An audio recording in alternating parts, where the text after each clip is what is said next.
Diaspora 221.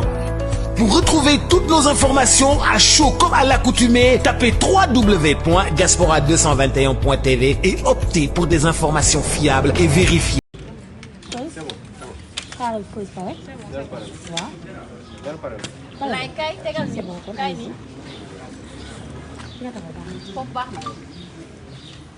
Wala nga yëkkati trépied bi.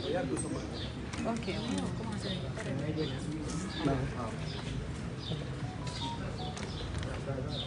C'est bon. Ci kan mooy tijji si yéen.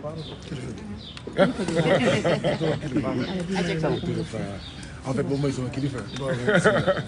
mbokk yi ñu ngi leen di gërëm. yéen ñëpp ñi nga xam ne yéen a nekk fii. ndaxte ñoo àndandoo dem marché HLM. jóge marché HLM ñëw fii di leen di masawu coono bu baax a baax. di leen di gërëm ci seen disponibilité. di wëy di ànd ak convention des jeunes reporters syndicat presse bi ak ñoom seen ci ñaawlu li nga xam ne moom la takk der yi di teg journalistes yi. di teg li nga xam ne moom mooy organe de presse yi. ci violence ci dóor rawatina jigéen yi. ñu ngi koy ñaawluwaat ba fu ñaawlu yem di interpeller le président Macky Sall ci ne jeexal na mais pare na rafet. na rafet ci askanu Sénégal yëpp na rafet ci journalistes yi di wàcc ci terrain bi ndaxte xëy na bëri na ay journalistes yoo xam ne du ñu wàcc ci terrain bi. du ñu mëkk grenade lacrymogène du ñu mos liif donc ñu ngi masawu journaliste de terrain yi. naam journalistes yëpp ay jàmbaar lañu. waaye journaliste de terrain yi góor ak jigéen ngeen may ma nag.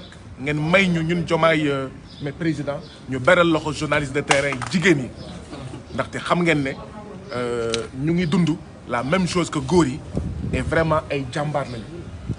Félicitations à vous tous. loolu bu noppee coalition Diomaye président moo leen woowoon tey ne leen dañuy dem ca HLM particulièrement précisément marché HLM pour séddale fa li nga xam ne moom mooy suñu spécimen suñu bulletin de vote bi nga xam ne le 25 février képp ki ànd ak Ousmane Sonko képp ki ànd ak Moustapha Guirassy képp ku ànd ak Maïmouna Bousso képp ku ànd ak Ahmed Diallo képp ku ànd ak Aminata Touré képp ku ànd ak professeur Mary Teuw Niane képp ku ànd ak Dame Mbodj ak ñoom seen képp ku ànd ak Pastef képp ku ànd ak Bassirou Diomaye Diakhar Faye bulletin boobu ngay dugal ci urne bi le 25 février 2024 muy bésu élection. spécimen boobu lañ doon séddalee fële ca marché HLM gis ngeen ne bi ñu ñëwee commissaire bi ñëw na wax ak ñun bi mu ñëwee parce que xëy na boobu peut-être ñu si bëri ci yéen egsee gu leen bi mu egsee li mu wax mooy dama ñëw pour jox leen ordre ngeen jóge fi ma ne ko lu tax mu ne ma loolu mooy ordre yi ma ne ko mais monsieur le commissaire les députés de Yewwi Askan Wi dañoo dugal benn recours ci conseil constitutionnel te recours boobu day ajandi dogal yi président Macky Sall jël dafay ajandi li nga xam ne moom mooy loi bu dëppoowul ak constitution bi nga xam ne député Benno Bokk Yaakaar yi ak député wàllu yi voté nañ ko. ma ne ko kon ça veut dire que nous sommes en campagne électorale te bu ñu waxee campagne électorale dem saafonteeg askan wi dem waxtaan ak askan wi dem wax leen lan moo tax ñu war a voté Diomaye président dem wan leen ngir ñu min ko bulletin de vote. Diomaye président ndaxte xam ngeen ne ñaar fukki bulletin la donc ci la ñu avancé waaw bi ñu avancé nag gis ngeen ni ñu waa HLM teeroo dafa mel ni waa HLM dafa mel ni askanu Sénégal Diomaye président rek lañ doon xaar dafa mel ni askan wi dañoo namm Diomaye président dégg ngeen fa sax ay yuuxu ñun Sonko la ñu ànd dafa mel ni tamit askanu Sénégal namm na bu baax a baax kii di président Ousmane Sonko ay président Ousmane Sonko bés bu génnee dinañ fi gis loo xam ne kenn mësu ko gis ay président Ousmane Sonko bu génnee mbooloo mi nga xam ne président Macky Sall bëggul àddina bi gis ko ci ne ñooñu ñoo topp Diomaye président ñooñu ñoo topp président Ousmane Sonko ñooñu ñoo topp Pastef dina gis mbooloo boo xam ne kenn mësu ko gis sur la planète Terre. donc mbokk yi waxtaan nañ ak commerçant yi distribué nañ suñu ay spécimen commerçant yi kontaan nañu dugg nañ suñu oto ñu bëggoon dem ci màkkaanu étudiant njàngaanu daara ju kawe yi nga xam ne ñu ngi bàyyeekoo Kédougou foofu la ñu bëggoon dem ngir jaale étudiant Kédougou ndaxte xam ngeen ne ci ñetti xale yi président Macky Sall faat boom am na si Modou Gueye nekk fële ca ginnaaw raay amoon na ci Landing Camara Ziguinchor waaye itam am na si Ali Alpha Tunkara bàyyeekoo Dindi Selo bàyyeekoo Kédougou. donc bi ñu jógee HLM dañoo bëggoon dem ci ñoom suñu dëkk étudiant Kédougou ngir jaale leen li nga xam ne ñun ñoo ko bokk muy Alpha Tunkara waaye gis ngeen bi ñu dawee ba egsi lycée Kennedy fu muy jeexee ak ñaari deux voies face ngay waaj a dem fële nga xam ne mooy place de la nation gis ngeen auto police taxaw suñu kanam taxaw ba si yàgg mu bàyyi auto président Guirassy jàll mu bloqué ñu taxaw ba mu neex leen ñuy dem ci auto dem ci auto bu nekk di xool ku ci nekk di jël ay numéro plaque d'immatriculation moo tax may waxaat fii ci kaw ci ne lépp lu dal leader yi nga xam ne ñoo fi nekk président Macky Sall lépp lu dal seen auto président Macky Sall ndaxte xamuñu lan moo tax ñu doon bennal auto yi di jël plaque d'immatriculation di xool ku ci nekk ñoom ñu ngi sol ay kagul ñenn ci ñoom ñu ngi sol ay kagul waaw koo xam ne yow amoo fit jàkkaarloog nit looy jël plaque d'immatriculation donc nous mettons en garde le président Macky Sall lu dal leader yii mooma lu dal auto yii mooma te dootuñu nangu li nga xam ne moo daloon daam muy dawal otom ñu koy di ko tirer ay bal duñ ko nangu et nous prenons à témoin l'opinion publique nationale et internationale bii auto président Guirassy rombe ñu bàyyi auto Yacine Fall ak defe naa auto Marème Soda jàll ñu bloqué waat ñu bàyyi ñun suñu auto ñu jàll ñu bloqué waat donc li muy tekki mooy seen taxawaay moo nekkoon pour ñu tas cortège bi yaa ngi di fàttaliku amoon na fi meeting ak APES ñun ñëpp ak président Ousmane Sonko demoon fa ñu jóge ak APES ñu ñibbi ci VDN bi takk der yi fees dell ci VDN bi ñuy dagg cortège benn par benn pour bañ maanaam auto yi àndandoo donc dama bëgg askanu Sénégal xam li nga xam ne moo xew et que lu ñu dal ñoom la ci jamono campagne la ñu nekk fekk conseil constitutionnel joxewul àtte ci recours bi nga xam ne député Yewwi Askan Wi Ayib mu ngi fii sama ginnaaw tonton Ayib fekk conseil constitutionnel joxul décision bi joxul dogalam ñu ngi ci campagne électorale donc ñun coalition Diomaye Président li ñu waxoon dem moom la ñu jëfee tey dañ leen waxoon ne dinañ wëyal campagne bi ba keroog conseil constitutionnel wax ndax askanu Sénégal moo am dëgg ci ne élection par la force dégg ngeen commerçant yi ci HLM nee nañ élection par la force nee nañ élection day am nee nañ kenn du randal élection loolu la askan yu bëgg c'est ça la profonde aspiration du peuple sénégalais loo ko wax leneen diversion la tey sax ñenn ci yéen ñu ngi may laaj ci yeneen tomb man ne leen xanaa déggu leen askanu Sénégal lu mu wax askanu Sénégal waxul benn baat bu dul élection par la force kon bu leen ñu laaj leneen askanu Sénégal dafa ne kenn du randal élection kon bu leen ñu laaj leneen parce que li askan yu bëgg la ñu war a wax te askan wi mooy ñun ñooy askan wi ñun nee nañ élection par la force 25 février day am élection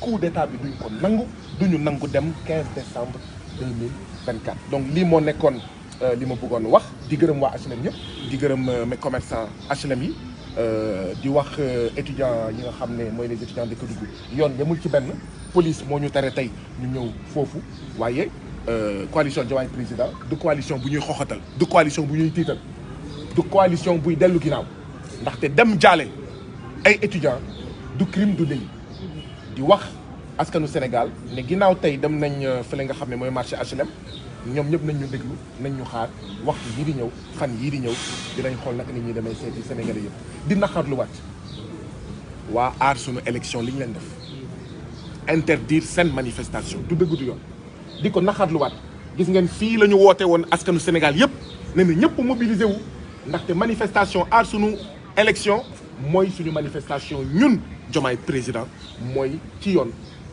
manifestation wu mboolem démocrate citoyen sénégalais boo xam ne jàpp nga ne Sénégal warul am coup d'état Sénégal warul am putsch Sénégal warul nangu président boo xam ne ginnaaw bu mu defee coup d'état constitutionnel mu bugg ñu yóbbu ci coup d'état militaire donc ñu ngi koy ñaawlu dégg naa déposé nañ tey pour def manifestation samedi en espérant que bii pas dinañ ko autoriser waaye ñun Diomaye Président li ñu war a def dinañ ko def waxtu yi di ñëw dinañ leen wax lan mooy beneen en fait programme bi ma bëgg a daanelee benn rek président nga jéggal ma Ousmane Sonko ku yàq deram di nga ko defaraat ku yàq ay waxam di nga ko defaraat weer yii passé waxoon naa ko France dama koy waxaat fii weer yii passé président Macky Sall dafay yabal ca kaso ba dafa yónni ay nit yooyu waxuñu président Ousmane Sonko ne président Macky Sall moo leen yabal ñu dugg ci kaso bi ne ko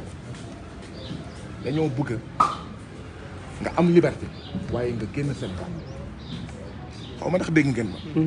dañoo bëgg dinañ la génne kaso waaye da ngay génn Sénégal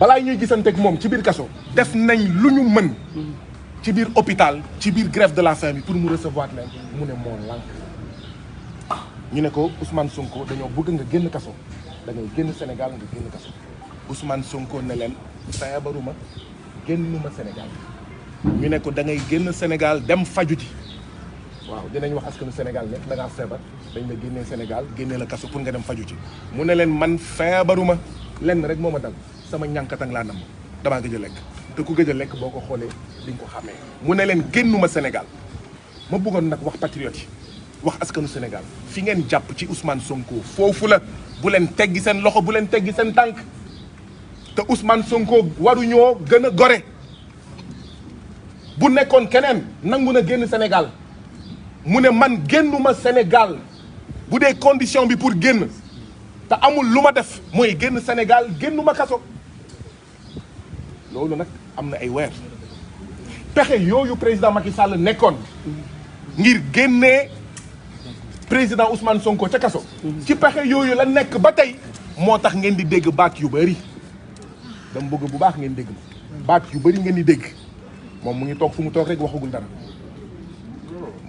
mënugul wax pexe yooyu ñu nekkoon pour génnee ko kaso génnee waale ko Sénégal niñ ko defee woon pour keneen président Ousmane Sonko lànk ba tëdd ci suuf ci pexe yooyu la ñu wëy ba fan yii passé waxtu yii passé ngeen di dégg ay baat yu bëri naan lii am naag lii am naag lii am naag loolu noonu ngeen di wax bi mu commencé yàgg na te président Ousmane Sonko dafa lànk dafa bañ président Ousmane Sonko c'est un homme de refus c'est un homme de principe président Ousmane Sonko du kuy daw gisuma lu muy daw du kuy ragal gisuma lu muy ragal donc moo tax ma bëgg patriotes yi ñu ànd ak dal ñu ànd ak tey ñu ànd ak teg wax bu jotee wax dina jib bu ma leen ñamalee loolu rek ngeen war a xam ne kon bu kenn jaaxle bu kenn caalit bu kenn faale waxu kenn bu kenn faale xawma post Facebook kenn bu kenn faale li nit yi di wax rajo ak télé di jéem a yàq deru Ousmane Sonko léegi nag askan wi dafa mobiliser wu ne maa lànk maa bañ du ñu def coup d'état du ñu randal élection loolu moo tiital président Macky Sall ba bëgg fi indi diversion ba naan xawma ay amnistie ay dialogue ay leneen. ñaanu leen ko. c'est de la diversion ñun li nga xam ne ci la ñu war a focus mooy élection day am 25 février président Macky Sall 2 février 2 mars 2 avril jeexal na ci bopp réew mi bu génnewee Ousmane Sonko moo ko war bu génnewulee Ousmane Sonko génne ko moo ko war bu libérer les 1000 et quelques détenus politiques moo ko war bu leen génnewul moo ko war ndaxte da leen jàpp ñoom ñëpp ci loo xam ne du dëgg du yoon ñun nañu focus élection présidentielle 25 février nañu focus ci 2 avril mooy bés bu mujj ci président Macky Sall 3 avril nag du ko fi fekk bu ko fi fekkee ñu dem déloger ko palais moo ko waxoon bu ko fi fekkee ñu taxawal gouvernement d'union nationale de transition lii mooy ordre du jour bi la désobéissance civile continue la résistance continue contre le coup d'état du putschiste Macky Sall qui nous a annoncé, qui nous a menacé qu'il préparait un coup d'état militaire. Et je le redis, des gens sont allés voir le président Ousmane Sonko il y a plusieurs semaines de cela pour lui dire, président Ousmane Sonko, nous voulons vous sortir de prison et vous allez sortir en même temps par la même occasion du Sénégal et on dira à tout le peuple sénégalais que vous êtes malade. Le président Ousmane Sonko a refusé. Le président Ousmane Sonko a dit niet. Un général d'une armée qui s'appelle peuple sénégalais ne s'enfuit pas quand son peuple souffre, quand son peuple se bat. Moi, Ousmane Sonko, général des patriotes, je ne m'enfuis pas. Duma daw, duma en arrière, duma génn réew mi, duma gàddaay fii laay toog ak sama askan bi président Macky Sall di noot. Feebaruma, daluma. Je ne suis pas malade pour prétendre face au peuple sénégalais que je suis sorti du Sénégal pour aller me soigner. Je ne mange pas de ce pain, je ne baigne pas dans ces combines. Et je voudrais attirer l'attention de tous les patriotes. Ce sont ces stratagèmes-là, ces combines-là, que le président Macky Sall est en train de poursuivre. C'est pour ça que vous entendez tout le bruit qu'il y a aujourd'hui. En réalité, Macky Sall, l'APR et Benno Bokk Yakaar sont cernés de toutes parts par le peuple sénégalais et ils veulent se sortir de ce guêpier. Président Macky Sall et APR et Benno Bokk Yakaar sont des pyromanes qui voulaient allumer un feu contre les patriotes et ce feu est en train de les brûler et ils viennent demander aux patriotes de les aider à éteindre ce feu. Ma ne président Macky Sall dafa taal daay boo xam ne dafa waroon lakk Ousmane Sonko lakk patriotes yi lakk ñoom Moustapha Guirassy lakk ñoom Maïmouna Bousso lakk ñoom professeur Mary Teuw Niane lakk ñoom Aminata Touré ñoom Yacine Fall ak ñoom Sène lakk mbooleem aji bëgg askan aji bëgg réew ñoom Marème Soda mais Marème Soda moom mooy présidente majeure et donc daay boobu di ko lakk moom mais commencé ko lakk moom président Macky Sall moom APR même moom Benno Bokk Yaakaar léegi nag muy ñëw bëgg a ñëw ci Ousmane Sonko ci Pastef ci Diomaye président ak ci patriotes yi pour ñu fayal ko daay bi nga xam ne moom moo ko taal pour sànk ñu ñun ñëpp sànkaale askanu Sénégal lii mooy wax ji de te ñun Diomaye président Ousmane Sonko lii waa HLM wax moom la ñu wax. Élection le 25 février 2024 le 2 avril 2024 mooy jour bu mujj pour le président Macky Sall donc ce sont les mêmes combines que le président Macky Sall est en train de poursuivre. C'est pour ça que vous entendez plein de choses ces derniers jours. Mais nous restons focus. Nous disons aux patriotes, quand vous avez un leader qui s'appelle Ousmane Sonko et que le président Macky Sall veut le faire sortir de prison et du Sénégal et qu'il refuse et qu'il résiste dans sa cellule, eh bien, nous n'avons rien à craindre. Nous n'avons aucun doute à avoir. Et que nous avons aujourd'hui au Sénégal le meilleur général qui soit, le meilleur leader qui soit. Et donc, n'écoutons pas les Cassandres.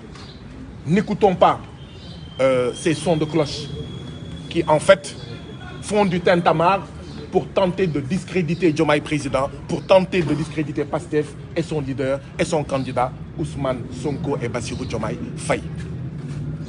Voilà, Président, je voulais ajouter cela parce que par ces temps troubles où certains racontent n'importe quoi, disent des contre-vérités, alimentent gratuitement dans un dessein que l'on connaît des rumeurs infondées. Sachez que ça fait des mois que le président Macky Sall cherche à sortir Ousmane Sonko de prison et du Sénégal et il refuse vaillamment, il refuse courageusement, il refuse patriotiquement. À nous de suivre son exemple, à nous de suivre son modèle, nous qui sommes en liberté, nous qui ne sommes pas en prison jusqu'à la victoire, c'est-à-dire jusqu'au départ du président Macky Sall, jusqu'à l'élection présidentielle du 25 février 2024. Je vous remercie. Est-ce que vous pouvez revenir en français par rapport à l'alerte des numéros des membres de la coalition Diomaye 24 qui ont été relevés? Oui, nous avions annoncé que la coalition Diomaye président allait poursuivre sa campagne électorale parce que tout simplement le recours déposé par les députés de Yewwi Askan Wi au niveau du Conseil constitutionnel suspendait les décisions du président Macky Sall, suspendait la loi anticonstitutionnelle votée par les députés Benno Bokk Yakaar et Wallu. Et comme nous sommes des légalistes, vu que ce recours est suspensif, ça veut dire que nous devons poursuivre la campagne électorale. Et donc nous avions annoncé qu'aujourd'hui, nous allions distribuer les spécimens de Diomaye président au marché HLM. Ce que nous avons fait. Et nous en profitons pour saluer, remercier et féliciter les populations des HLM, les Sénégalais qui étaient au marché HLM aujourd'hui, parce qu'ils nous ont accueillis chaleureusement, vous en êtes témoins. Cela montre tout simplement que la seule coalition qui existe aujourd'hui est la plus forte, la plus demandée, la plus attendue, la plus réclamée dans ce pays-là est la coalition du président Ousmane Sonko. Je veux nommer la coalition Diomaye Président. Vous avez entendu les Sénégalais que nous avons croisés aujourd'hui. En cœur, ils disent tous, élection day am. Par la force, élection day am. Élection par force, ken du randal élection. Autrement dit, il y aura des élections par la force. Quoi qu'il advienne, il y aura des élections. Autrement dit, nous n'acceptons aucun report de l'élection présidentielle. Autrement dit, nous n'acceptons pas le coup d'état constitutionnel du président Macky Sall et qu'il doit y avoir une élection le 25 février 2024. Et donc, quand nous avons terminé là-bas, peut-être bien avant, quand nous sommes arrivés au marché HLM, vous avez vu que le commissaire des HLM est venu vers nous. Il nous a dit, eh bien, je vous donne l'ordre de quitter les lieux. Pour quelle raison? Il répond, parce que tout simplement, ce sont les ordres. Et nous lui avons fait, nous, coalition Diomaye Président, eh bien, votre ordre est manifestement illégal et nous ne l'appliquerons pas parce que vos ordres ont été suspendus par le recours du groupe parlementaire Yewwi Askan Wi qui a fait un recours au niveau du Conseil constitutionnel contre la loi anticonstitutionnelle votée par Benno Bokk Yakaar et Wallu. Et donc, ça suspend cette loi, ça suspend le décret du président et donc la campagne électorale commence. Et dès que nous lui avons dit cela, il n'avait pas d'autre choix que de nous laisser poursuivre notre activité, à savoir aller à la rencontre des Sénégalais du marché HLM. Et ça a été une communion. Et nous en sommes heureux. Voilà. Et nous sommes partis après, sous la direction du président Guirassy. Nous devions aller à l'immeuble des étudiants de Kédovin, c'est-à-dire de Kédougou, pour aller leur présenter nos sincères condoléances. Nos sincères condoléances après la tragédie, après le drame que constituent les assassinats de trop, particulièrement dans le cas d'espèce de Alpha Tunkara, fils du Sénégal, fils de Kédougou, fils de Dindi Fellow, qui est parti dans la fleur de l'âge dans des circonstances très dramatiques. Et nous pleurons encore sa mort. Et nous faisons corps avec les populations de tout le Sénégal, particulièrement de Kédougou, particulièrement de Dindi Fellow, pour leur dire votre douleur est notre douleur. Votre tristesse est notre tristesse. Et cette mort ne restera pas impunie. Nous voulions aller donc présenter nos condoléances aux étudiants Kédovin. Et à hauteur du lycée Kennedy, avant la place de l'Obélisque, vous avez vu les policiers débarquer de nulle part pour nous empêcher de progresser. Ils ont laissé après la voiture du président Guirassy partir et ils ont bloqué. Ils ont laissé Marème Soda de Majeur partir et ils ont bloqué. Ils ont laissé Yacine partir et ils ont bloqué. Et donc, autrement dit, cette stratégie était une stratégie consistant à disperser, à sectionner notre caravane, comme il l'avait fait à l'époque quand nous quittions le meeting de la CAPES et que nous passions par la VDN pour aller accompagner le président Ousmane Sonko chez lui. Vous avez vu comment les gendarmes, nombreux sur la VDN, ont sectionné cela. Et nous dénonçons cela. Parce que nous sommes en campagne électorale. Ce que la police a fait aujourd'hui est illégal. Est tout simplement illégal. Et ça ne restera pas impuni. Et nous demandons au président Macky Sall de les ramener à l'ordre, de les rappeler à l'ordre. Parce que dans les heures à venir, nous informerons le peuple sénégalais des prochaines étapes de cette caravane, de cette campagne électorale. Avant de nous laisser partir, ils ont pris les numéros de plaques d'immatriculation de chaque voiture. Ils ont regardé dans chaque voiture qui y était. Et je voudrais prendre l'opinion publique nationale et internationale à témoin. Tout ce qui arrivera à Guirassy et à sa voiture, à Maïmouna Bousso et à sa voiture, à Marème Soda et à sa voiture, à Ahmed Diallo et à sa voiture, à Yassine Fall et à sa voiture, à Aminata Touré et à sa voiture, à Doudou Sidibé et à sa voiture. La liste est loin d'être exhaustive. Tout ce qui leur arrivera, le seul et premier responsable sera le président Macky Sall. Nous n'accepterons pas la transformation du Sénégal en Far West. Nous n'accepterons pas que ce qui est arrivé à Dambodj, que nous dénonçons encore et nous attendons l'identification des coupables, que cela arrive à un des leaders de Diomaye président, mais que ça arrive tout simplement à tout autre citoyen sénégalais. Nous ne l'accepterons pas et nous prenons à témoin l'opinion publique nationale et internationale. Qu'est-ce qu'ils vont faire avec nos plaques d'immatriculation? Qu'est-ce qu'ils vont faire avec nos voitures? Ils étaient encagoulés et ils nous regardaient les yeux dans les yeux alors que nous n'avions pas de cagoule. Nous prenons l'opinion publique nationale et internationale. S'ils touchent un seul cheveu de Marème Soda, de Guirassy ou de leur voiture, ils auront affaire à nous. Je crois que c'est l'élément que j'avais oublié et je vous remercie de votre aimable attention. Félicitations. Je pense que c'est bon, il a parlé pour... Merci beaucoup. Merci. Les micros. Merci à vous. Hein. Diaspora 221. Pour retrouver toutes nos informations à chaud comme à l'accoutumée, tapez www.diaspora221.tv et optez pour des informations fiables et vérifiées.